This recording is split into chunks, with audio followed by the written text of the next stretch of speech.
I'm Ethan Salter. I'm a principal consultant at Charles Salter Associates. We're a multidisciplinary acoustical and technology consulting firm. Our office expansion project is about 4,500 square feet, and it's in the historic Holiday Building in downtown San Francisco. The Holiday Building is built about 100 years ago, and it currently houses the American Institute of Architects office. And we have been on the 5th floor of this building since 1989, and so we had the opportunity to expand to part of the 6th floor in 2008, which we jumped on, and we saw a real opportunity to take this new office space and not only grow because of our baseline needs of new staffing and new capabilities like conference rooms and things like that, but also use this opportunity as a showcase for creating a new way of designing and building an office. And I think part of what our goals were for this project were, one, new office space because our staff is growing. Two, enhanced conferencing facilities for the entire staff. We have a new conference room as well as a new kitchen and things like that, so we have a greater amount of capabilities for everybody. We also wanted to create a showpiece or demonstration a facility for our clients, both in terms of acoustical performance, acoustical treatments, strategies that we recommend to clients every day, but maybe they want to see them installed in a real-world situation. We wanted to show that to them.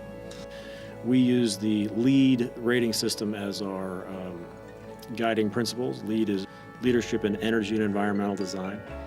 And it is created by the United States Green Building Council, and it's been around for over 10 years across a multitude of different building types.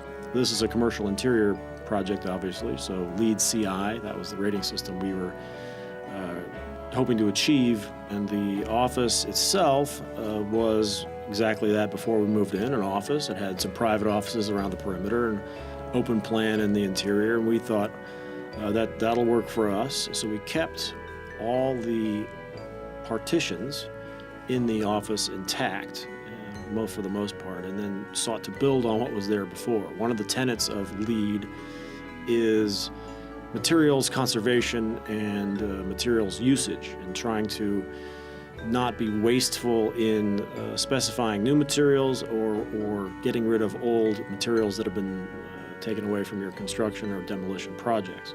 We were able to prevent 95% of the construction waste from this project from going to a landfill. Typically, when an office demolition happens, the waste is taken away in a dumpster and you never see it again. To achieve LEED credit for construction waste management, you have to either reuse the waste on site or take it away in a responsible manner that is documented and certified.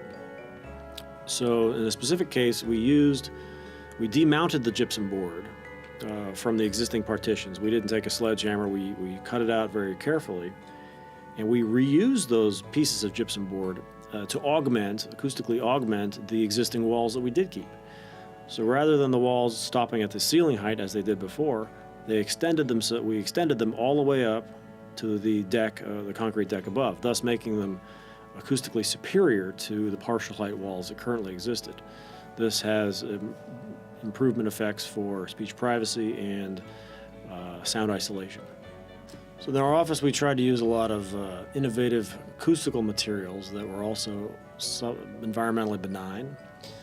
These include the fabric wrap panels using sustainable fabric, as well as no formaldehyde fiberglass behind the fabric. We used bamboo floors and recycled glass countertops.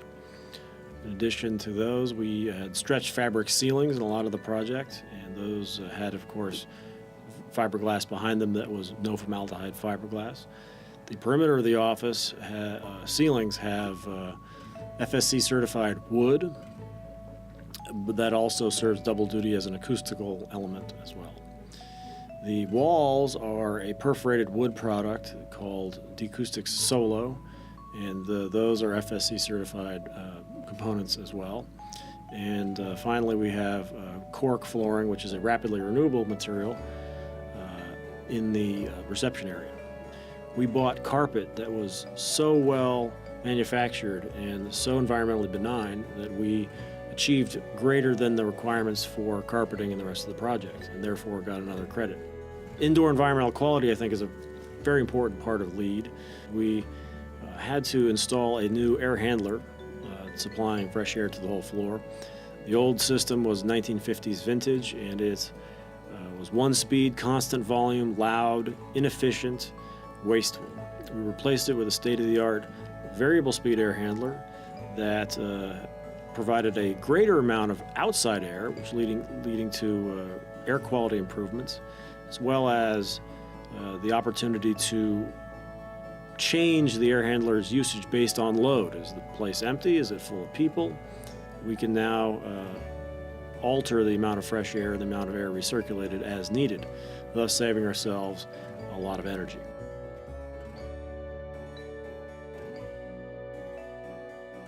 We also implemented an innovative green education program where we are creating a series of classes that could be used by AIA or other continuing education bodies for architects, designers, engineers, etc. Classes on the green story for this project and how we achieved LEED Gold, classes on acoustical technologies in offices, and also classes on low voltage technology in offices, audiovisual telecommunications and security systems in offices. And those classes will be an ongoing legacy of this project's achievements, and trying to show others how we did it, but also teaching them various overall trends.